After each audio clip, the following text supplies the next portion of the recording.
아바테에 대해서 우리가 설교를 했는데 오늘 잠깐 말씀을 창세기로 잠깐 바꿔서 하나님이 갖고 오시는 인생의 전환점이라는 제목으로 우리가 하나의 말씀을 좀 나누고자 합니다. 어떤 목사님께서 설교 중에 성도님들에게 황당한 질문을 하셨어요. 뭐냐면, 여러분은 하나님을 믿고 계십니까? 그러니까 성도님들이 목사님이 우리를 무슨 생각으로 물어보시나 하니까 당연히 모두가 아멘 믿습니다 이렇게 당연히 대답을 한 것이죠. 그러자 목사님께서 이어서 한 가지 그런 질문을 더 드리겠습니다 그러면서 질문을 던졌는데, 여러분은 하나님 때문에 살아가고 계십니까? 이렇게 물으십니다. 질문을 딱 던지자 아멘 소리가 확 죽어요. 여러분, 예수님을 우리가 믿으면서 밥을 먹고 일을 하고 우리가 돈을 더 벌고 사람들을 만날 때 우리 안에 하나님 때문에 여러분 살아가고 계시죠? 이게 되게 중요한 거죠. 여러분, 우리가 살아가는 일상을 보면 우리의 일상을 잘 보실 수 있어요. 지난 일주일을 우리가 생각해 보면 하나님보다 내 생각이 먼저 앞서고, 하나님보다 내 계산이 먼저 나오고, 하나님보다 내 방법대로 살아간 적이 없습니다. 한번 되새김질 해보세요. 하나님을 믿기는 믿음, 그러나 상황 가운데 벌어지는 일들 속에서 내가 이것을 하나님 때문에 이렇게 해야지, 내가 이것을 하나님 때문에 내 생각과 달라도 이렇게 해야지, 그런 삶이 바로 성도의 삶인 것이죠. 그런데 그렇게 살지 못했던, 정말 리얼하게 그렇게 살지 못했던 사람이 등장하는데 바로 야곱입니다. 야곱. 오늘 우리가 살펴본 성경 말씀의 야곱. 특히 창세기에서는 이 야곱에 대한 내용들이 굉장히 길어요. 아브라함, 이삭, 야곱, 요셉 이야기들이 많지만 야곱에 대한 이야기가 굉장히 크게 벌어져 있어요. 그 이유가 있습니다. 여러분, 야곱은 하나님을 전혀 모르는 사람이 아니었어요. 할아버지가 누구예요? 야곱의 할아버지가 아브라함입니다. 아브라함. 아버지는 이삭. 엄청난 가문이에요. 여러분의 할아버지가 아브라함이라고 생각해보세요. 여러분, 그러면 말도 안 했어요. 아마 여러분들한테 할아버지에 대한 이야기 들려달라고 사람들이 다 올 거예요. 전생에서. 엄청난 가문입니다. 어릴 적부터 아버지가 들려주시는 할아버지에 관련된 이야기, 또 아버지 이삭은요 기적의 사람이에요. 그 당시에 물을 들을 수가 없었는데 땅을 파면 물이 나와요. 기적이. 이 광야 한복판에 그냥 땅만 파면 물이 나와요. 여기는 물이 부족한 지역인데, 그러니까 엄청난 기적을 많이 겪었던 아버지, 얼마나 많이 얘기를 들었을까요? 그러나 야곱의 삶을 살펴보면요, 하나님께 인생의 주권을 맡겼을까? 이 사람이 진짜 하나님을 믿는 사람인가? 라고 생각할 정도의 정말 답답한 삶을 살았어요. 우리가 잘 알다시피 그는 죽괴가 많았어요. 그래서 바로 형이랑 자기보다 조금 일찍 낳은 형 때문에 얼마나 힘들어요. 둘째의 그 서러움이 있잖아요. 그래서 나중에 이 꾀를 내서 형의 장자권을 뺏어옵니다. 또 나중에는 어떻게 해요? 아버지가 돌아가시기 전쯤에 몸이 안 좋으실 때, 이삭이 축복할 때 자기가 형 행세를 해요. 그래서 거기에서 자기 머리로, 자기 꾀로 자기가 복을 찾으려고 해요. 하나님을 믿지만 전혀 그의 삶 속에는 하나님이 계시다라는 생각이 없는 거예요. 사실 그 상황만 보면 야곱은 하나님을 만난 사람이 아닌 게 확실합니다. 근데 그가 형이 자기를 죽이려고 하니까 탈출을 하잖아요, 집에서. 그래서 이제 광야길을 걸어가다가 루스라는 지역에 도착해요. 거기서 이제 잠을 들었어요. 우리가 잘 알듯이 돌덩이를 베개 삼아서 거기서 이렇게 잠을 찾을 거예요. 근데 잠을 자다가 거기서 누구를 만나요? 하나님을 만나요. 여러분, 이때 야곱이 하나님을 처음 만나게 돼요. 귀로 정보로 머리로 듣던 하나님이 아니라 여기서 진짜 하나님을 만나요. 그때 하나님께서 야곱에게 약속하셨어요. 내가 너와 함께하겠다. 내가 너를 지키겠다. 내가 너를 이끌어서 다시 이 땅으로 돌아오게 하겠다. 그것이 우리 하나님이 주시는, 야곱에게 주신 약속입니다. 이게 바로 오늘 설교 제목처럼 하나님이 바꾸시는 인생의 첫 번째 야곱의 전환점입니다. 근데 여러분들, 여기까지 야곱에서 그 하나님의 특별한 경험을 갖고서 그렇게 또다시 20년을 살아가게 돼요. 여러분, 요즘 신학대학교를 보면 누가 많이 신학교를 갈 것 같으세요? 거의 대부분 신앙의 가문에서 내온 그 출신들, 그러니까 말하자면 모태신앙이었던 분들이 대부분 다 신학교를, 거의 1세대 신앙인들은 거의 없어요. 대부분 믿음의 세대가 이어져서 오게 돼요. 신학교뿐만 아니라 여기 모인 우리 교회에 있는 사람들도 보면 다 내가 당대의 신앙이라고 하죠.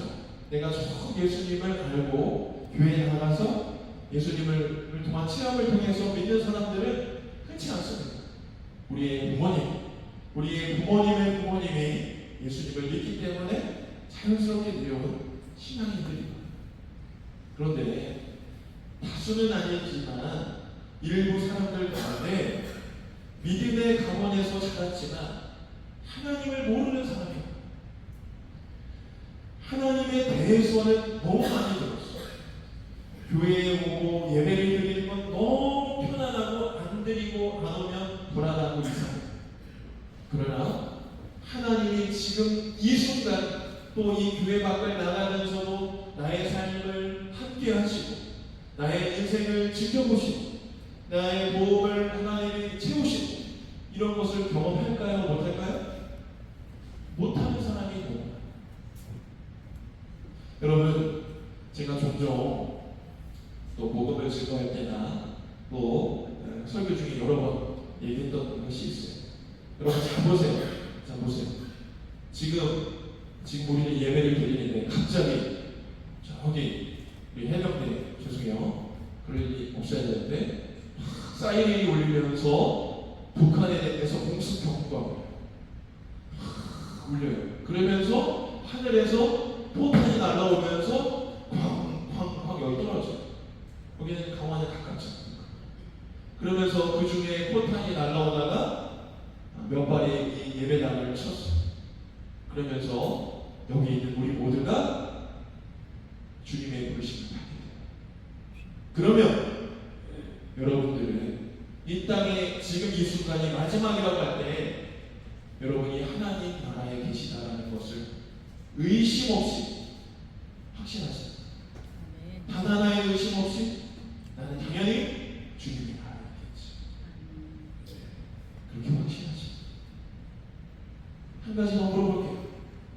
만약에 여러분이 그렇게 확신합니다라고 대답한다면 그 근거가 무엇일까요?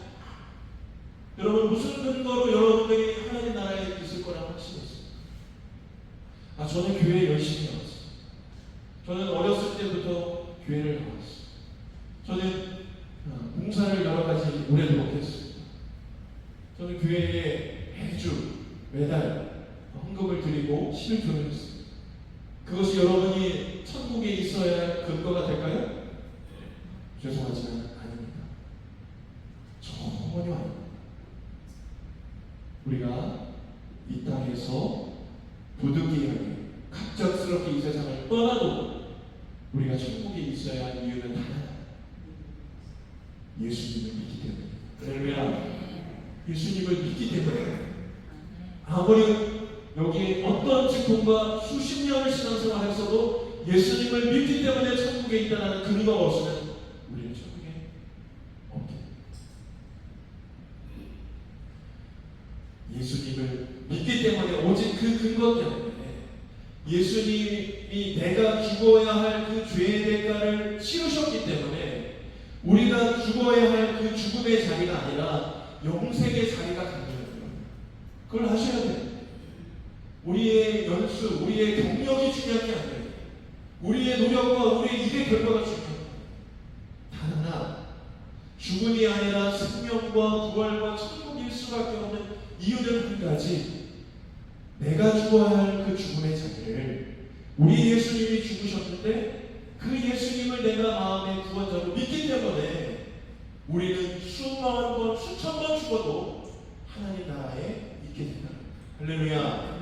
여러분, 이 믿음이 여러분 안에 온전한 믿음이 되시기를 간절히 축원드립니다. 그럴 때 우리 주님이 우리 안에 살아 역사하십니다. 서두에 말씀드렸죠. 예수님에 대해서는 알고 예수님에 대해서 알기 때문에 예배하고 신앙생활을 하지만 예수 그리스도를 모르고 천국을 소유하지 못할 수 있다는 거예요. 여러분, 야곱이 바로 이러한 삶을 살았던 거예요. 정말 아브라함과 같은 할아버지, 이삭과 같은 아버지가 있음에도 전혀 하나님을 몰랐어요. 그러다가 이 루스라는, 나중에 이제 루스라는 곳을 야곱의 이름을 바꿨어요. 베델이라, 하나님의 집이라. 이곳에 하나님이 계시고 이곳에도 하나님이 계시고 그 믿음으로 왔다는 거예요. 근데 여러분, 하나님을 우리가 만났다고, 여러분 만나신 분들이 있어요. 같이 여길 때 하나님이 살아계시구나, 하나님이 나와 함께 하시는구나. 근데 그 하나님을 그렇게 만났다고 해서 하나님 때문에 사는 인생이 될까요? 내가 과거에 어느 시점에 내가 이렇게 살면 안 되지 하고 회심했기 때문에 우리가 그때 이후로 자연스럽게 나는 이제 하나님 때문에 사는 거야, 하나님 때문에 나는 이것을 포기하고 살 거야, 이렇게 되나요? 아니에요. 하나님을 만났을까? 우리의 삶이 똑바로 하나님 때문에 사는 삶으로 가지 않아요. 여러분, 우리는 교단이 어딜까요? 교단이 어디예요? 감리교입니다. 기독교 대학 감리교회입니다. 감리교회에서는요, 두 가지가 중요합니다. 여러 가지가 중요한데 그 중에 우리 요한 웨슬레이 목사님이 중요하게 여겼던 것이 두 가지 있습니다. 하나는 우리가 구원받는 것이, 예수님을 믿고 회심하고 구원을 얻는 게 중요해요. 근데 거기서 딱 멈추는 것이 아니라 감리교 신앙에서 정말로 중요한 것은, 왜 웨슬리 목사님이 속회를 만들고 구역회를 만들고 여러 모임을 조직했냐면 일상의 삶 속에서 예수님을 따라서 거룩하게 살아가라고 그걸 만드셨어요. 즉 우리가 잘 아는 단어로 말하면 성화라는 성화. 우리가 구원받는 것도 중요하지만 우리의 삶의 자리에서 예수님을 따라서 거룩하고 흠이 없고 예수님의 사랑을 덕을 끼치며 살라고 성화를 중요하게 여기셨다는 거예요. 그러나 야곱의 삶에서 보면 야곱은요, 이 베델에서 주님을 만나고 나서 외삼촌 라반의 집에 가서 가정을 꾸리고 일을 하고 재산이 커져요. 나중에 이제 재산을 가지고 나오는데 그 과정 중에 야곱에게 있어서는 여전히 돈을 좋아하고 여전히 재산을 불리기 위해 머리를 쓰고 여전히 라반과의 관계 속에서 머리에 계산을 가지고 살았어요. 하나님이 계시다라는 믿음이 있었지만 삶의 자리로 왔을 때 그것은 하나님이 없었어요. 하나님이 없었어요. 없는 것처럼 살았어요. 여러분, 야곱은 하나님을 믿었다니까요. 믿었지만 믿지 않아요. 사실 이 모습이 우리 자신의 모습이에요. 제가 어릴 적에 기억나는 권사님이 한 분 계십니다. 이 권사님이 오래도록 교회를 다니셨어요. 그리고 예배 때 대표 기도도 아주 잘하시고 또 교회에서 기획위원도 하셨어요. 그러니까 좀 리더, 지도자이시죠. 근데 이 권사님이 저희 충청도 가면 이제 제자부로 간다는 말이 있는데 아시는지 모르겠지만 그 물건을 팔로하십니다. 집에 농사 지은 것을 장에 가서 파십니다. 근데 장날과 주일이 겹치면 어떻게 할까요? 교회를 갈까요? 장에 가실까요? 장에 가십니다. 이분이 장에 가십니다. 정말 이분이 새벽 예배를 드리고 가셔도 되고, 또 장터가 그 중간에 제가 있는 고향도 교회들이 많아요. 특히 가교회. 그러니까 장터에 가기 전에 예배 드리고 가시면 돼요. 그 교회. 좀 큰 교회, 뭐, 일찍 예배 드리고. 근데 그냥 이분은 주일이든 장날이든 평일이든 다 장날이면 그냥 장날입니다. 여러분, 근데 이 권사님이 집안이 어려워요? 아니에요. 일을 안 하셔도 돼요. 여러분, 이분에게 예수님은 몇 번째 우선순위일까요? 몇 번째? 이분에게는 물질이 중요할까요? 하나님이 더 중요할까요? 우리 주변 사람들은 다 알았어요. 그때 같이 신앙생활 하던 사람이 다 알았어요. 근데 딱 한 사람만 몰랐어. 누굴까요? 그 권사님 아들이 교회를 다니셨어요. 근데 너무 부끄러워하셨어요. 그런데요, 여러분, 우리가 이 권사님에 대해서 함부로 얘기할 수는 없어요. 우리도 사실 가르쳤기 때문에 우리가 드리는 예배 시간, 찬양, 헌금, 봉사 여러 가지를 할 수 있어요. 그러나 우리가 드리는 일상에서 하나님은 몇 번째 우선순위 있나요? 여러분? 제가 여러분에게 묻는다고 생각하지 마시고 하나님이 여러분에게 묻는다고 생각해 보세요. 사랑하는 아들아, 사랑하는 내 딸아, 너는 내가 너에게 몇 번째?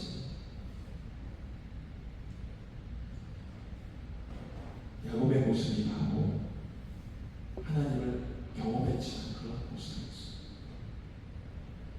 오늘날 여러분, 교회에서요, 물질보다, 자기 만족보다, 자기 이익보다 하나님을 사랑하고 하나님 때문에 자기 자신을 내어놓는 사람을요, 찾는 것이 힘들어요.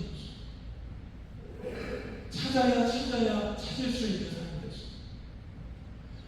제가 지금도 낯이 부끄러워서 말하기 곤란한데, 제가 어릴 적 지내던 그 고향에 있는 교회는요, 교회 안에 교인들끼리 싸움이 나가지고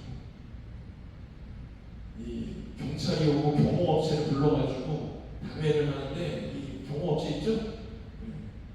깡패들 경찰 오고 고성이 오가고 난리가 났어요. 그래서 그 지역에 있는 모든 사람이 그 교회를 다 손가락했어요. 어떻게 교회 다니면서 이럴 수 있나요? 여러분, 그 속에 하나님 정말 계십니다. 하나님은 믿는, 진짜 하나님 때문에 사는 사람은 그 교회가 얼마나 될까? 저희 장모님과 가끔 통화할 때가 있습니다. 저희 장모님 이제 저희랑 멀리 떨어져서 신앙생활 하시는데, 저희 장모님은 늘 몇 마디 말씀을 안 하십니다. 근데 하시는 말씀이 비슷한 말씀이었어요. 사람들이 하나님을 찾지 않는다. 사람들이 기도하지 않는다. 회개하지 않고 말씀대로 살려고 하지 않는다. 세상 것 좋아하고 그래. 그러면서 꼭 하시는 말씀이 있어요. 이제 마지막 때야. 정신을 바짝 차려야 돼. 한 목사, 성도들에게 똑바로 말씀 전해야 돼. 지금 마지막 때야. 정신 바짝 차려. 저희 장모님이 이제 80대 중반이세요. 걷는 것도 불편하실 때 이분이 자기 집에서 늘 기도하시면서 영이 살아있는 거예요. 아주 아리수 맞을 때가 정신을 똑바로 차리고 성도들에게 반대 가르쳐 그 얘기를 하십니다. 여러분, 이 말이 뭐 세상 끝날 날이 다가오니까 우리가 두려워해야 이런 말씀인가요? 사람들이 하나님의 우선순위 밖에 있다는 거예요. 하나님이 우리의 삶에 우선순위 밖에 있다는 거예요. 그것이 일반적이에요. 여러분, 이게 무서운 일이에요. 이게 무서운 일이라니까요. 아까 우리가 찬양 들었죠. 하나님의 나팔 소리 천지 진동할 때, 그때 여러분 이름 불려질 거라 여러분 믿으십니까? 아멘. 믿으십니까? 아멘. 우리의 일상에서 주님 나팔 불 때 우리 준비하고 계십니까? 지금 나팔 불 때 우리 준비하고 계세요? 오늘 예배 드리면서 준비하고 계십니까? 우리 주님은 어떻게 우리를 부르십니까? 야곱이 하나님을 경험했지만 일상에서 하나님을 누리지 못하고 일상에서 하나님을 만나지 못하고 여전히 자기 고집과 자기 이익과 자기 것을 살아서 20년을 살았어요. 20년. 하나님이 그때 어떻게 하셨어요? 다시 그에게 찾아갔어요. 그게 바로 오늘 말씀입니다. 우리 창세기 32장 1절과 2절 말씀, 우리 말씀을 준비했는데 같이 한번 읽어보겠습니다. 1절, 2절 말씀. 화면을 보시고 우리 같이 읽습니다. 시작. 야곱이 길을 가는데 하나님의 사자들이 그를 만난지라. 야곱이 그들을 볼 때에 이르기를 이는 하나님의 군대라 하고 그 땅 이름을 마하나이라 하였더라. 아멘. 여러분, 야곱이요 그 두 아내와 두 여종과 11아들을 데리고 재산을 엄청나게 불려서 고향으로 돌아와요. 근데 아주 천지개벽할 소식을 들어요. 무슨 소식이냐면 형 에서가 군대를 이끌고 자기입니다. 여러분, 야곱은요 형 에서가 무서워서 도망갔어요. 왜요? 형의 장자권도 뺏었죠. 아버지 축복도 뺏었죠. 근데 형이 군대를 끌고 그러면 자기가 어떻게 될 것 같아요? 죽을 일이. 여러분, 그때 우리가 하나님을 향한 믿음이 있었다면, 야곱이 하나님을 향한 믿음이 있었다면 거기서 기도했을 때 야곱 그런 믿음이 없어요. 근데 하나님이 그에게 찾아보셨어요. 오늘 2절 말씀처럼 그의 눈을 뜨게 하셔서 하나님의 군대를 보여주시고, 너가 지금 너희 가족끼리 너가 너의 소유를 끌고 가는 것 같지만 내가 너를 군대로 함께한다. 이걸 보여주시는 거예요. 이 마하나임이라는 뜻에는요, 여러분, 너가 보고 있는 자리도 있지만 하나님이 이끄시는 진영이 있다는 거예요. 이게 중요한 거예요. 여러분, 우리가 이 땅을 보지만요, 하나님이 이끄시는 것을 봐야 돼요. 이게 마하나임의 의미예요. 근데 야곱이 어떻게 했을까요? 하나님 보여주셨어요. 또 하나님을 내팽개쳐. 여러분, 24절 말씀 같이 말씀드리겠습니다. 24절 이 한 구절입니다. 같이 읽겠습니다. 시작. 야곱은 홀로 남았더니 어떤 사람이 날이 새도록 야곱과 씨름하다가. 아멘. 여러분, 야곱이요 하나님의 군대를 봤음에도 또 머리를 쓰는 거예요. 형이 와서 자기를 해야 돼. 그래서 재산을 나눕니다. 가족을 나눕니다. 그래서 우선순위를 정해요. 그리고 제일 덜 중요한 것을 맨 앞에 배치하고 차례차례 형에게 가서 나는 형과 좋은 관계에 있고 싶습니다. 그래서 뇌물을 주는 거예요. 자기 머리를 쓰는 거예요. 형한테 이렇게 한 3-4번 이렇게 하면 형이 나를 품어주겠지, 용서하겠지. 자기 머리를 쓰는 거예요. 하나님을 믿어도 끊임없이 자기 머리를 쓰는 거예요. 하나님을 믿어도 하나님을 의지하지 않아요. 그때 하나님이 24절처럼 야곱이 홀로 남았을 때 하나님이 찾아오셔서 야곱과 씨름하실 거예요. 그리고 야곱의 허벅지 쳐서 줄을 치시는. 야곱은 자기 머리가 바쁘고 자기 계산대로 빨리 도망가고 이리 왔다 저리 갔다 자기 생각대로 움직였어요. 근데 이 하나님이 여기를 치시니까 쩔뚝거렸다 그랬어요. 그러면 도망갈 수 있어요, 없어요? 왜 하나님이 여기 치셨을까요? 하나님의 힘으로 진리하라는 것입니다. 문제를 만났을 때에 도망가고 네 생각대로 내 판대로 계속 이렇게 하지 말고 아예 못 움직이게 만드십니다. 사랑하는 성도 여러분, 하나님이요 우리의 삶을 엄청난 장애로 이끄시는 거예요. 우리의 삶을 완전히 죄송해요 박살을 내실 때가 있어요. 물질로 우리의 삶을 치실 때가 있고요. 건강으로 우리의 삶을 치실 때가 있어요. 사람들로부터 치실 때가 있고 여러 가지 어려운 상황들을 통해서 내가 아무것도 아닌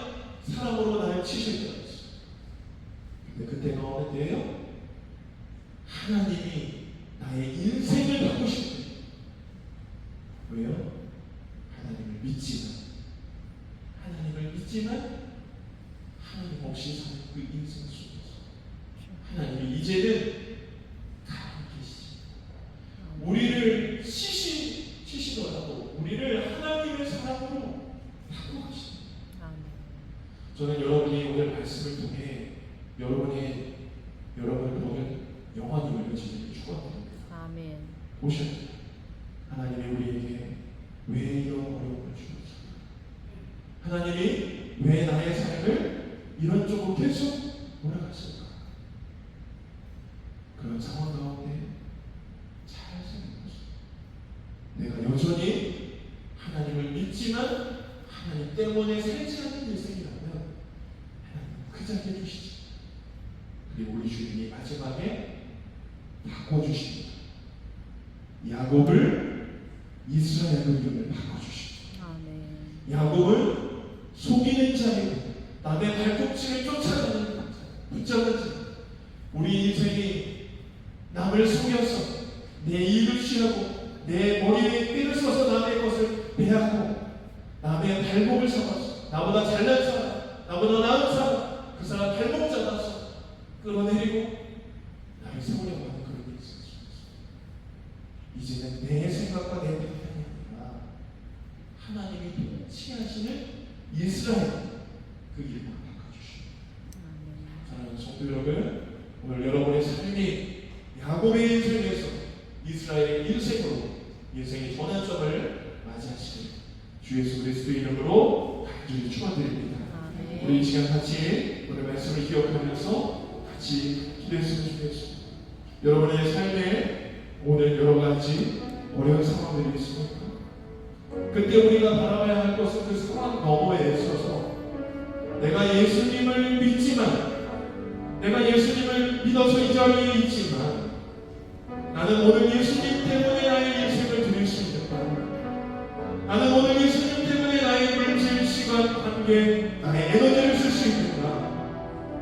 나의 중요한 결정의 이유가 예수님 때문인가? 주님이 물으실 때 나의 우선순위가 무엇이니? 너의 우선순위가 무엇이니? 물으실 때에 주님입니다. 그렇게 말할 수 있는 믿음인지 돌아보십니다.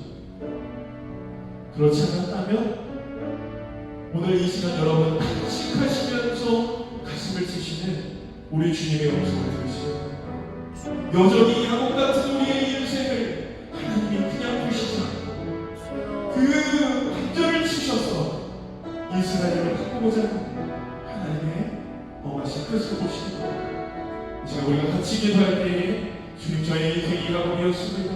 주님 저의 인생이 야곱이었습니다. 여전히 나를 놓지 못하고 내가 무너졌을 때 다 무너졌다고 생각했습니다. 그러나 하나님의 감동을 주신다면 여러분 마음으로 회개하시며 우리 합심하여서 우리 같이 기도했으면 좋겠습니다. 우리 나같이 기도하겠습니다. 고마우신 주님